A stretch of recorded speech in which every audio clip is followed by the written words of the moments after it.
J. Krishnamurti, at the outset of his life's work some 40 years ago, said that his only concern was to set men absolutely, unconditionally free. Krishnamurti began to speak along his present lines in 1929, when he repudiated all connections with organized religions and ideologies. Since that time, Krishnamurti has continued to travel the world, speaking, discussing, and writing. He is the author of many books, among them The Awakening of Intelligence, The Urgency of Change, Freedom from the Known, and The Flight of the Eagle. This is the first in a series of 4 talks given at San Diego State University. I would like to talk about so many things, because wherever one goes, Europe, India, Australia or America, one finds more or less the same human problems.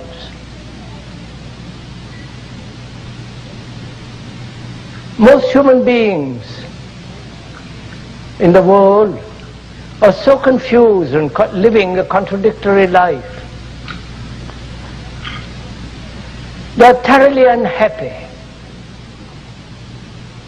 utterly miserable, and in great deal of sorrow.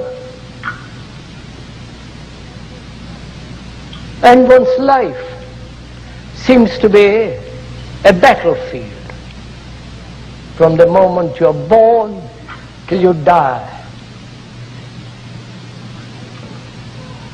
One finds right through the world division, nationalistic, linguistic, religious differences, one sect opposed to another, one way against another, each saying its way is the best and the only one, and so on. There is division, conflict, and war. There is division as the business world, the spiritual world, the religious world, the scientific world, or the professorial college world. Seeing all this division, this utter chaos and great deal of misery, one wonders, and I'm sure you do too, what is one to do? What course of action to be followed? The left, the center, or the right?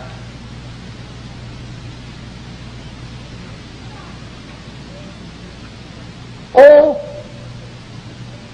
is it a course of action dictated by some ideology, some belief, some authoritarian dictum, or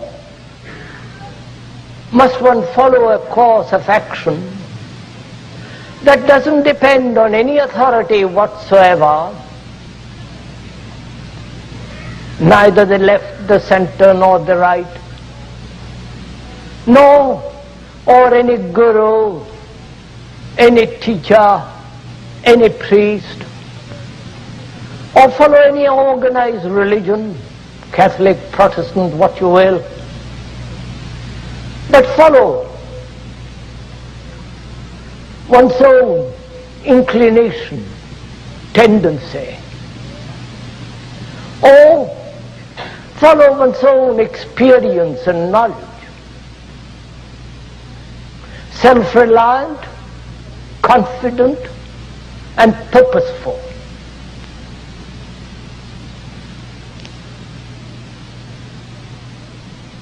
there is so much contradiction, not only outwardly, but also inwardly. And what is one to do?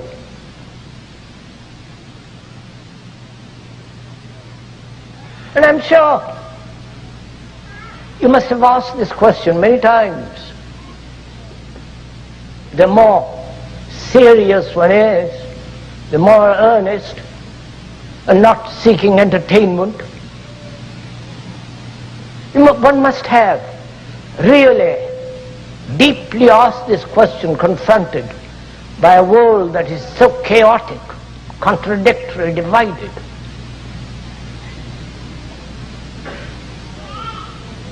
Knowing very well that one has lost faith, having no trust in anybody.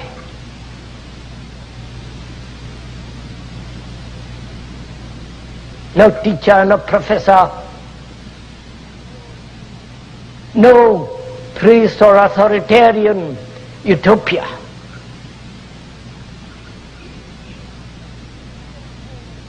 If you're at all serious, and I hope you are at least for this afternoon, you must have not only asked such a question of yourself, but also have found a responding answer to the challenge. What is one to do? Not having faith in another, not be dependent on some savior, some teacher, some authority, then where are you to look for light, for an understanding? What we are trying to do is to find out for ourselves, confronted with this extraordinary problem of living, with all its contradictions and complexities, what is the course of action which will not be contradictory, which will be whole, complete, which will not produce more agonies, more mischief, more confusion.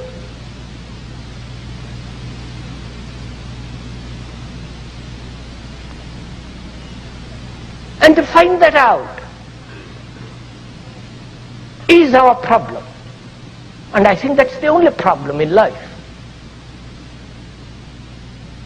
An action that is not broken up, that's not contradictory, that is continuous, whole, complete and total, so that it doesn't bring more sorrow, more confusion. And if you will, we will go together into this question.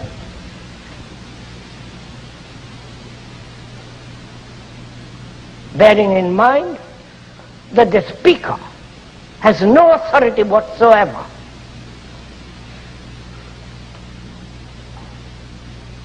Because both of us are going to examine, observe this phenomenon called life, living, and find out the truth of the matter. If there is an action, a way of living, not at odd moments or in a great crisis, but every day, every minute, a way of living in which there is joy, There is no violence, no brutality, no contradiction, and obviously no imitation and dependency. Unless we find such a way of living, not an abstract idea, a philosophical concept, a theory, but rather an actual way of living.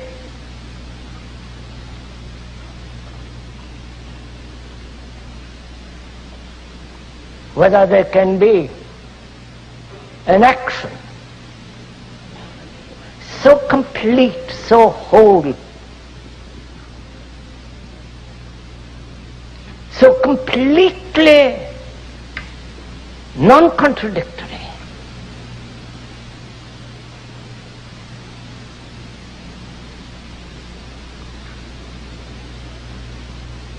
and I feel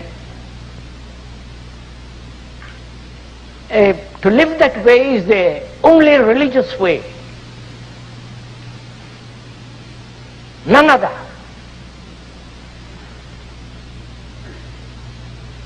We are using the word religion, not in the accepted sense of that word,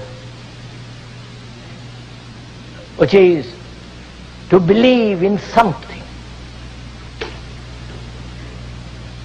Believe in God or no God, or believe in some conceptual ideation. We are using that word, a way of life in which every action is whole, complete and full of ecstasy. Now we are going to go into that. First of all, to understand all this, we must establish a right relationship between us, between you and the speaker.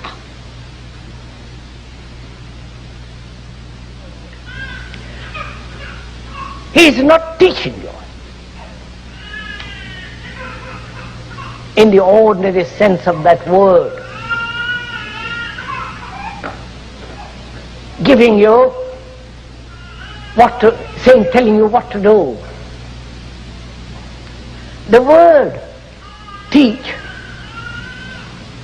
is to give information, to make one understand, to point out, to inform.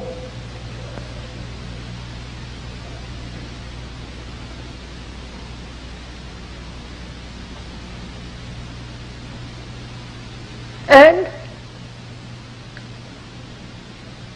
one can teach mathematics, give you some scientific information. But here, there is no teacher. And we really mean it.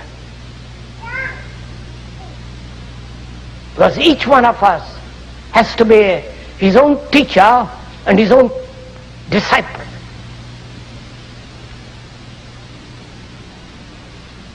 And this is a very serious matter. So that you're listening with quite a different attitude.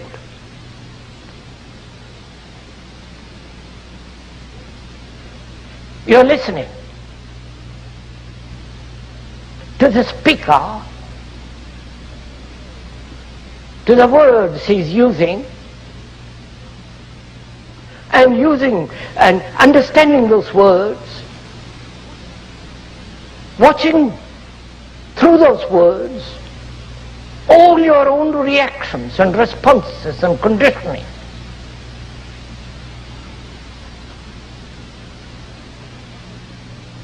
So that you yourself, through your own observation, learn. So the speaker becomes a mirror in which you are observing yourself. So our relationship between you and the speaker is of a basic communication. Communication being sharing together, understanding together, working together. That's what the word communication means, to commune. So, seeing all that, not as a theory, not something that is extraneous to you, but actually, that's your life. Your daily contradiction, your daily battle, your daily irritations, anger, hatred, brutality.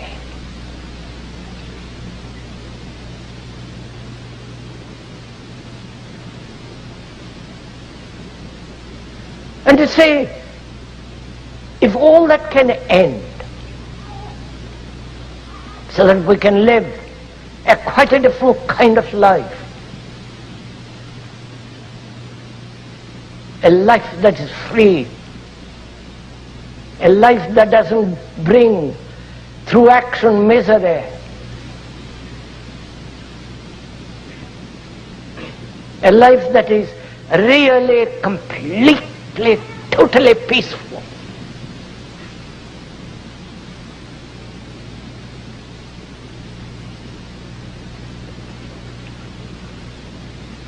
So when asked, observing all this, what is one to do? Knowing that you are the society, and the society is you. You are the world, and the world is you. Which is not just an idea, but a fact. You have created this world by your greed, anger, ambition, competition, violence. Inwardly you are that, and outwardly your wars. You have all these divisions, the black and the white and the pink and the blue and all the rest of it.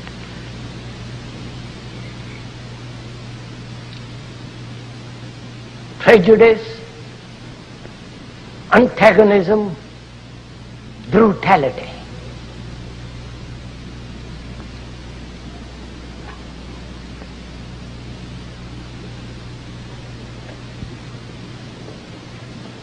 We know this. Either you know it as an idea,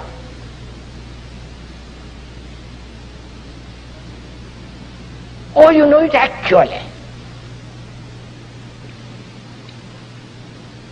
You know it through a magazine, through a newspaper, or somebody has told you. Or you have observed it in yourself. You have seen it in yourself completely. Therefore, there is no need for another to tell you what the world is like. You don't have to read a single newspaper, a magazine, or listen to any talk. If you know for yourself what you are. Realizing what you are, then the question is entirely different. The question what to do. Because one realizes what one is. One is confused as the world is. One lives in contradiction, in division, as the world is.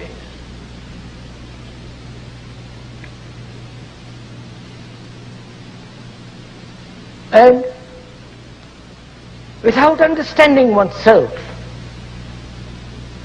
not only at the conscious level, but also very much deeply, very profoundly,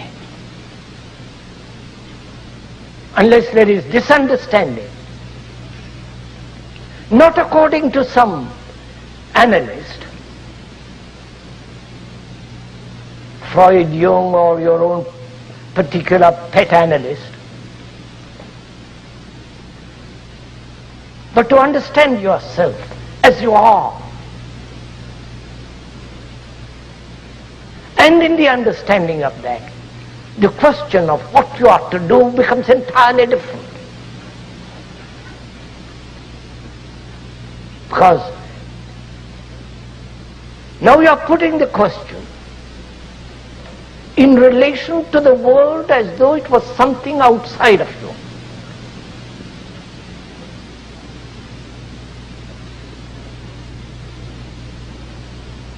To what political party you should join,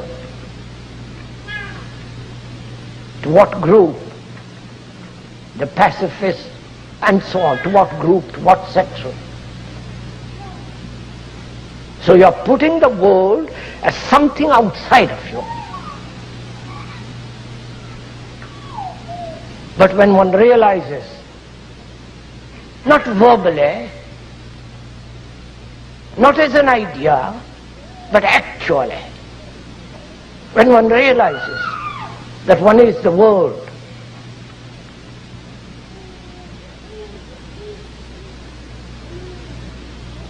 and one's responsibility to the world is the responsibility of understanding yourself so completely.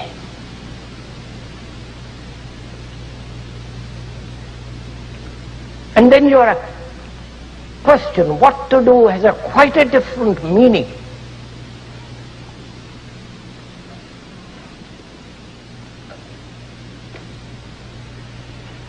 So the question is,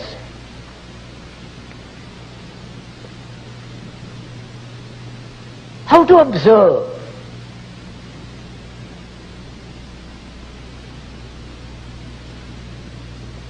How to observe oneself. Oneself being the total human being.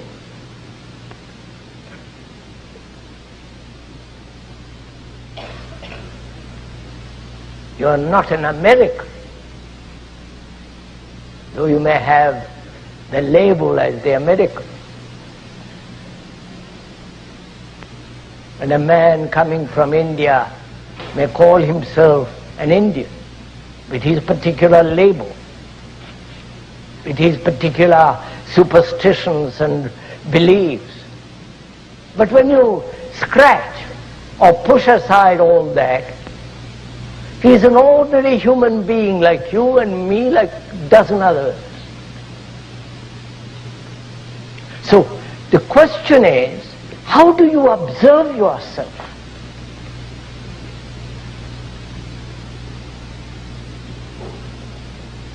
Because without knowing yourself,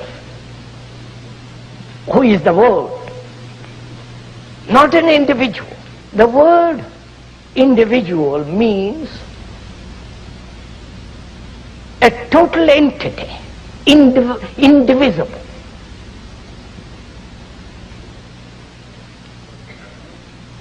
An individual means a human being in whom there is no contradiction, no division, no separation, is a total unit.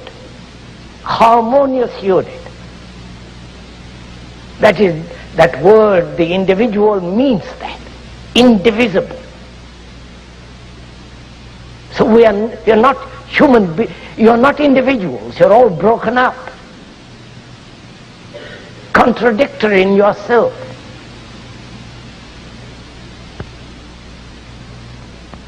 So, how are you to look at yourself? Please do listen to this.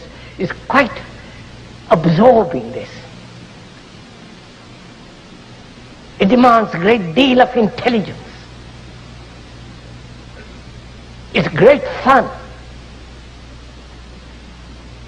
Much more fun than any book.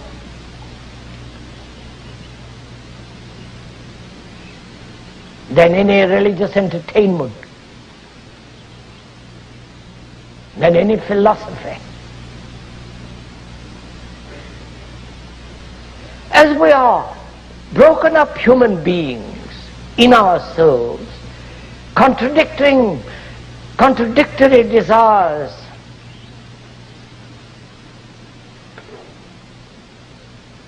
feeling inferior or superior, being afraid,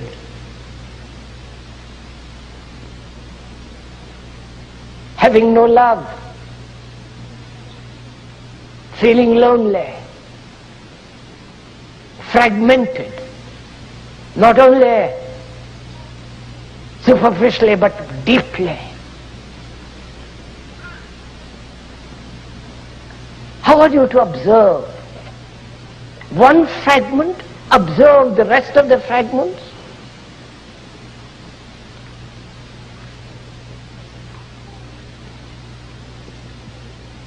One becoming the censor,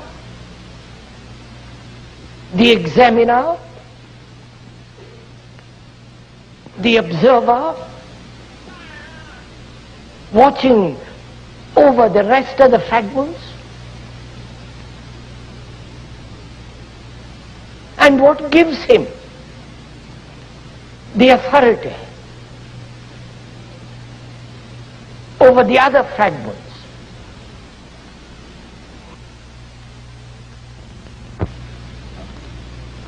So the question is,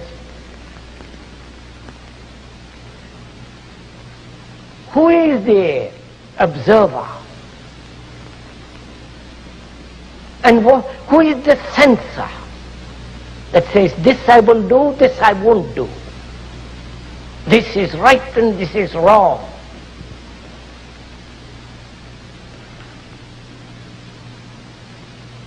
This path I will take and I won't tread that path. I'll be a pacifist with regard to this war, but I have other favorite wars.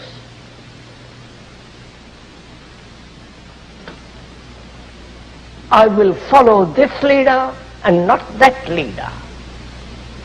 I believe in this and not in that. I will hold this prejudice and reject that.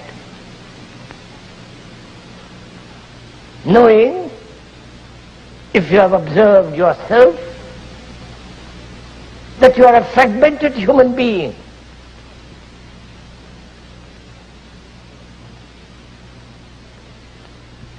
And therefore, being fragmented, contradictory, living in constant conflict,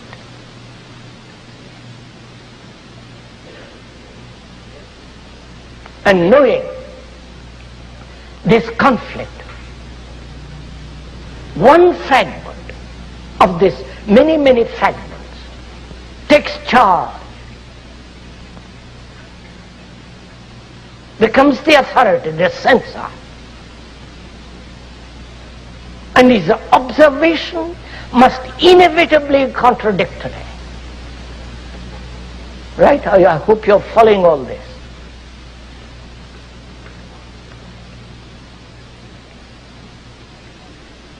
If one fragment, one part of you assumes the authority of the analyzer over the other fragments, why has he assumed that authority? And can he, one fragment, analyze the rest of the other fragments? You're following all this. See how dreadfully complex it has all become.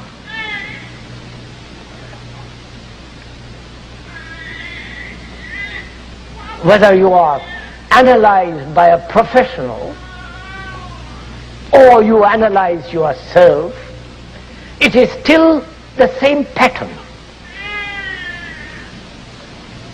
So it's very important to find out how to observe all these many contradictions which make up our life. How to observe the whole of those fragments without another fragment taking place. But it's very important to find out, because as long as there is contradiction, division in oneself, there must be conflict, there must be violence, which expresses itself in the world, outside, in society. And as long as this fragmentation exists within one, there can be no peace. And a man who really deeply wants to understand and live a peaceful life, a life of love, must understand this question completely.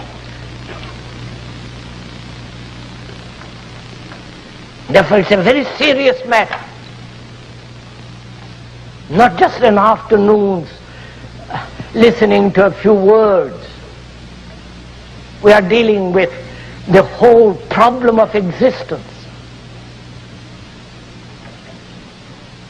And it's only the mind that can give serious attention to this that is able to resolve it. So it's very important, imperative, that one understand this question.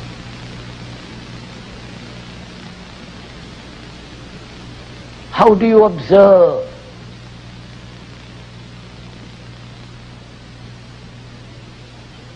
Do you observe yourself as an outsider, as a censor, saying this is right, this is wrong, justifying, condemning, approving, storing up? And if you do, there is a contradiction, and therefore conflict, and therefore violence.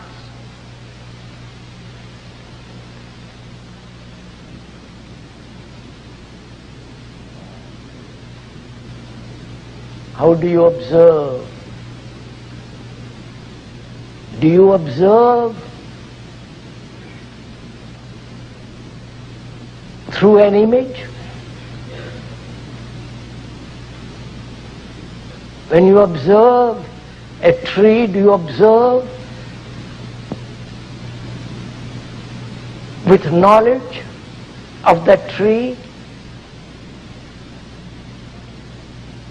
The knowledge that separates you from the tree, divides you, brings about a space between you and the tree. How do you observe? How do you observe your wife and your husband, or your girl or boy? How do you observe them? Watch yourself, sir. Please do it as we are talking. Don't make notes. Don't fiddle around with tape recorder. But watch it. how do you look at another?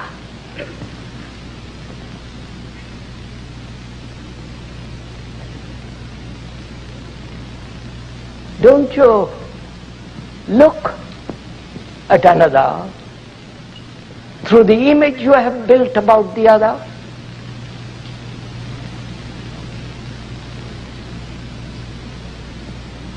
The image that you have been building for many years or perhaps 2 days.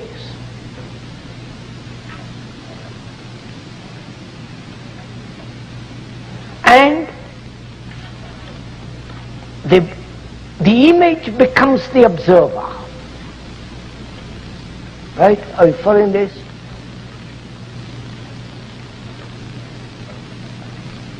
So, the image, or through the image you look.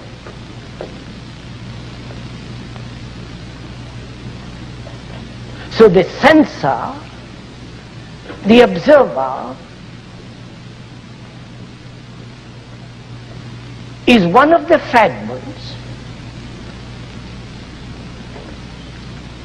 and that censor has an image of what is right and what is wrong, what should be done, what should not be done, because he is still functioning as a fragment.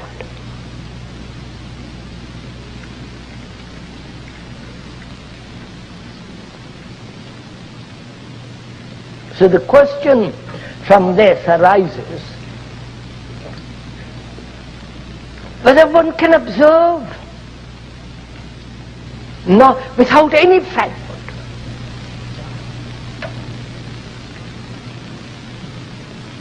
To see you, see oneself, see the world, without fragmentation at all. And what brings about fragmentation? Not only in oneself, but also in the world of which one is. What brings it about? Why is one fragmented? Why are there contradictory desires?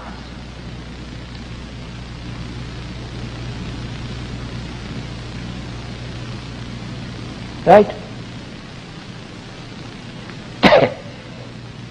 Now,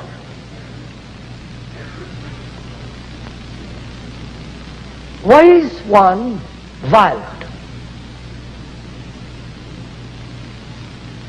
Which is part of contradiction.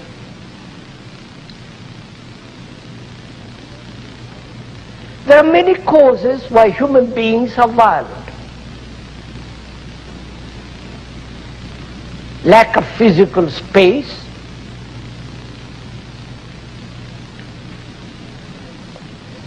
human beings who have evolved from the animal, and the animals are very aggressive,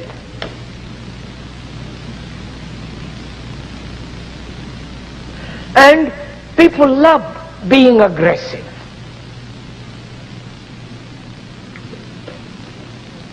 Feeling inferior,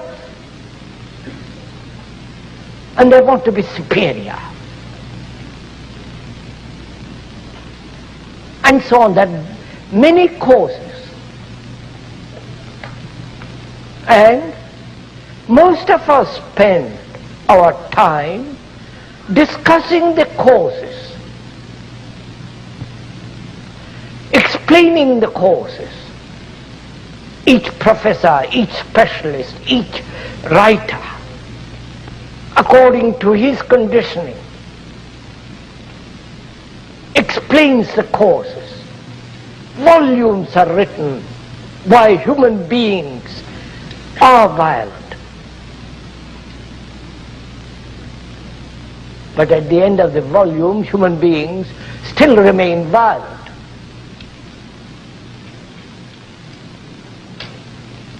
So, the description is not the described, and therefore is of very little value. You know why you are violent very well. You haven't got to spend years trying to find out the cause of your violence, which is such a waste of time.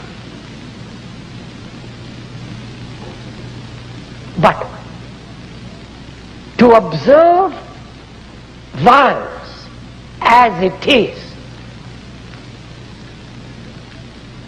without the censor, who then separates himself from the fact that he is violent. Are we meeting each other? Are we communicating with each other?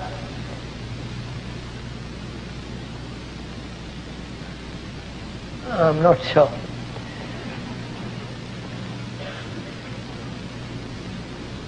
Look, sirs, this is really very important to understand. So let's go into a little more. Let's suppose I'm violent. Anger, jealousy, brutality, driving ambition that brings about competition. And I'm always measuring myself against somebody else.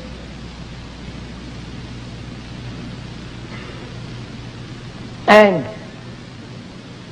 this comparison makes me feel I'm inferior to you who are superior. So there is a battle.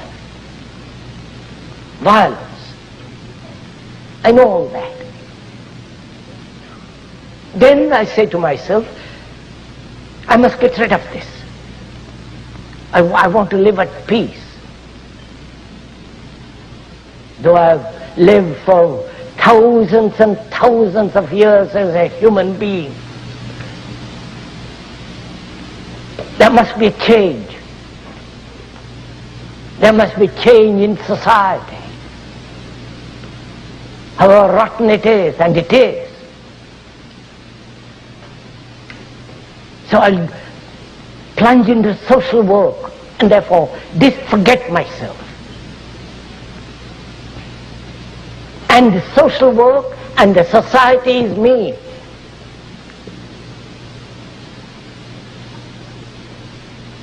So I'm escaping from myself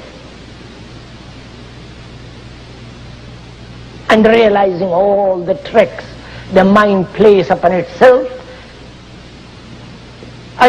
Now I look at myself, I'm violent. And how do I look on that violence? As a censor who condemns violence or justifies violence,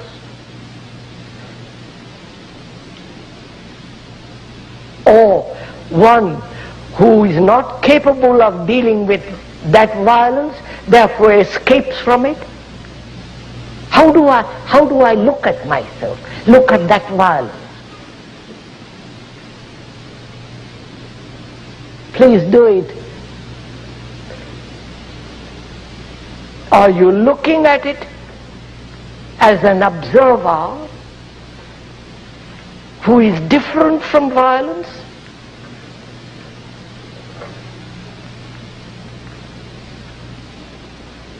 The observer who is separate, who condemns, justifies, and says this is right, this is, and so the observer looks at the violence, separates himself from violence and condemns it.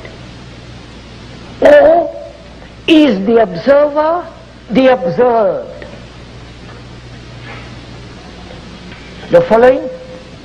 The observer recognizes violence and separates himself in order to do something about it. But this separation is one of the tricks of thought. So the observer is the observed, is the violence. so long as there is a division between the observer and the observed, there must be violence. Right?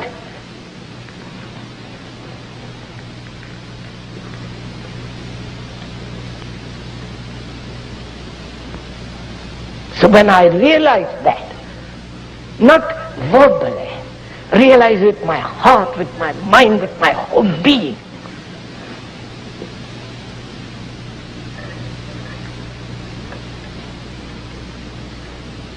then what takes place?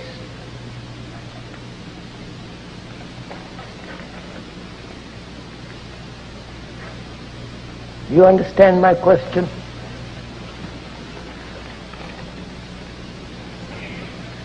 You know, when you observe anything, there is always not only a physical separation, distance, space,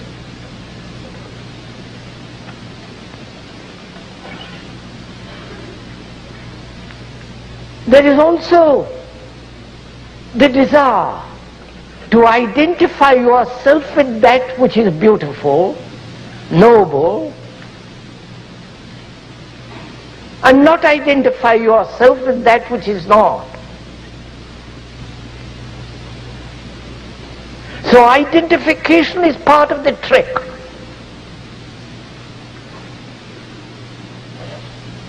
Of a mind that has separated itself as the sensor and is now trying to identify.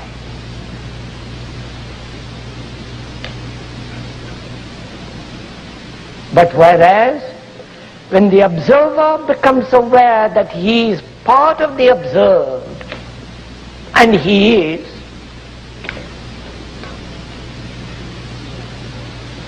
and therefore no image between the observer and the observed,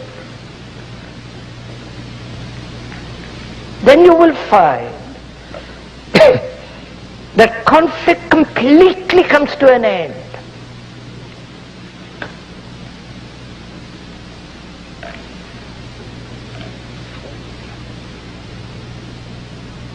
This is real meditation. This is not just a trick.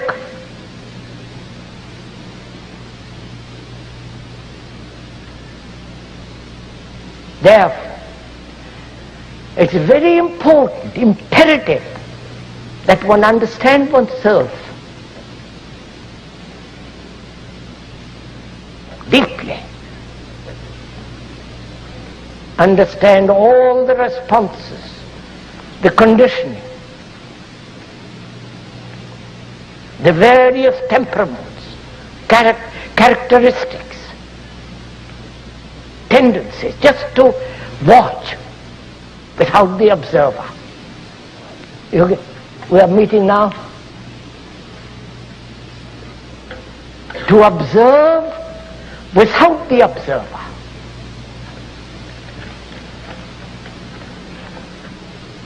And that is the act of learning. And so that's the act, that is the action. Now, there is a difficulty in this. One is observing oneself. One wants to learn about oneself. The more you discover, the more you understand, the greater the freedom.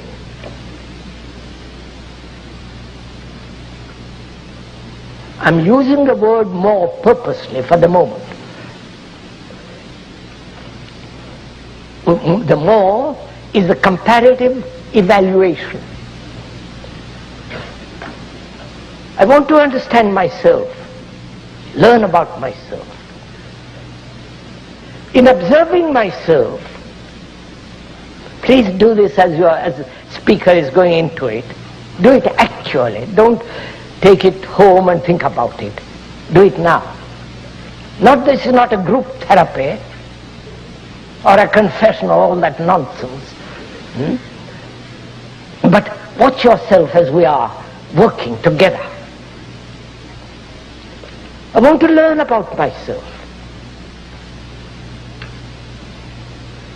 And myself is a living movement. Each desire contradicts the other. They're living, moving, they're vital. And I observe. And through that observation I've learned. With what I have learned, I am going to look next minute. Right? You follow this? I am going to look, observe with the knowledge which I have gathered through previous observation.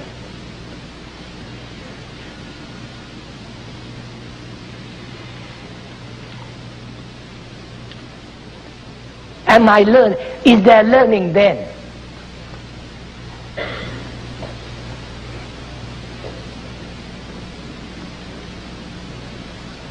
Because when the mind observes with an accumulated knowledge of its examination, from its examination, that knowledge is preventing perception. That knowledge is preventing the freedom to look, see the difficulty. So can the mind observe without accumulation?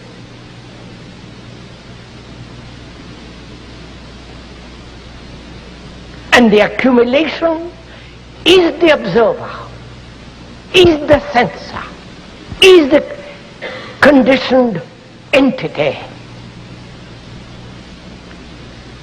Therefore,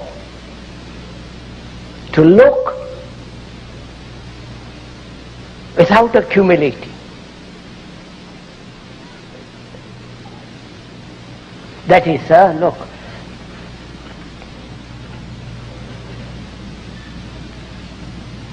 someone flatters you, says how nice you are, how beautiful you are, how very intelligent, or how stupid you are. Now can you listen to what he is saying, that you are stupid or very clever or very this or very that? Can you listen without accumulation?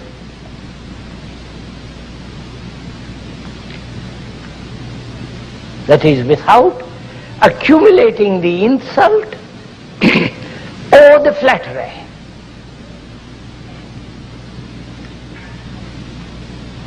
Because if you listen with accumulation, then he becomes your enemy or your friend. Therefore, that listening and how you listen creates the image. Right? And that image separates. And that image is the cause of conflict. The image that you have about the communist and the bourgeois. The image you have about the Catholic, if you are a person. And the Catholic has the image about the Protestant. The image you have about your husband or your wife or your boy or whatever it is. You believe and another does not believe. So there is contradiction. So can you observe without separation?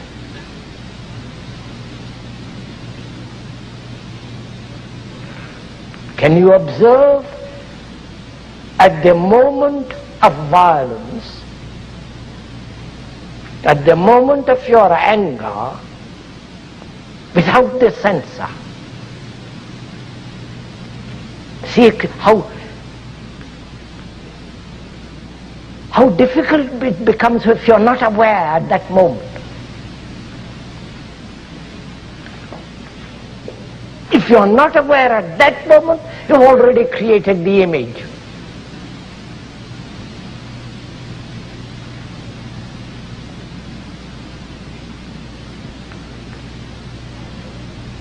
So to observe the cloud, the beauty of it, the light of it, to observe the lovely hills in this country, to observe the light on the water, just to observe without naming it.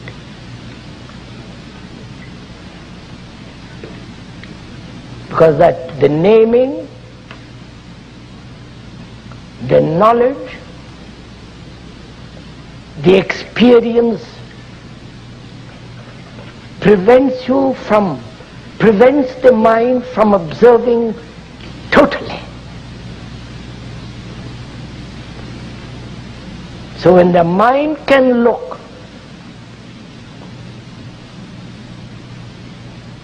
without the observer, all fragments come to an end in oneself.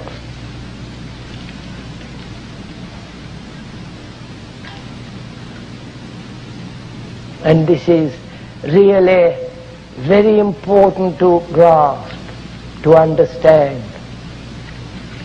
And this cannot be taught by another.